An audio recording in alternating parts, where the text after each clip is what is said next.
One of my favorite smartwatches is a watch made from an actual watch company, the Fossil Q. I've tried other smartwatches, but their cheap-feeling face and bands always leave me feeling like I'm not actually wearing a real watch. And, well, now it's time to do that thing I do with every piece of tech that I like, take it apart.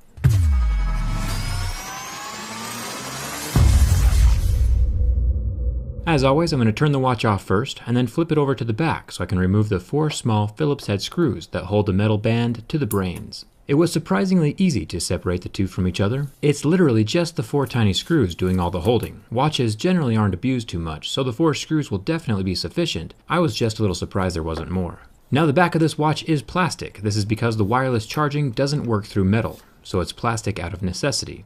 You can see as I pull the black back off, it has some yellowish glue and a black rubber gasket. This Fossil watch has an IP67 rating, same as the original Apple Watch. So huge thumbs up for water resistance. You can see the metal contact points from the wireless charger on the inside of the black panel. These just rest up against the 2 motherboard pins to transfer power, and then from the motherboard, the power goes on to the battery.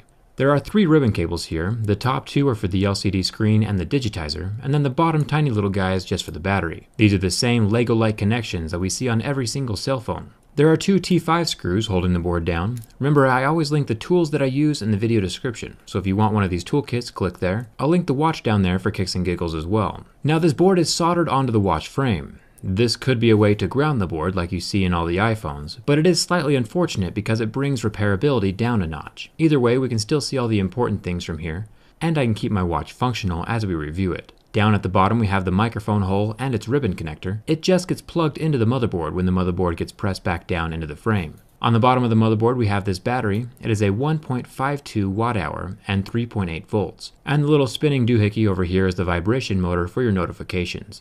As it spins, you get the vibrating sensation on your wrist. Now the gold part you see here with the ribbon cables is the back of the LCD. It looks like this is the type of screen that if you want to replace, you have to break the old one out of the frame first. I did a brief search for replacement parts and I didn't find any, but I'll keep the video description updated if they become available in the future. The button on the side of the watch has 3 golden contact points on the inside, and you can see the motherboard also has 3 pins that rest up on these contact points, so it can receive the signal from the button. I'll push the motherboard and battery back down into place and make sure it clicks into the microphone plug.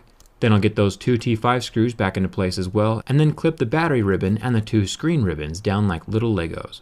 At this point, the watch can turn on. If it doesn't, the watch just might need to be charged up for a few minutes to restore power to the motherboard. Make sure that the plastic back of the watch is lined up with the 2 charging contact points on the motherboard before putting it down into place, and then the whole contraption can be put back inside of the thick, heavy metal watch band and screwed into place. If you want to see one of the first Android smartwatches ever built that I took apart a few years ago, go ahead and click that link on screen and hit that subscribe button if you want to stay on the bleeding edge of tech reviewed from the inside. I took apart the Apple Watch as well. Thanks for watching. I'll see you around.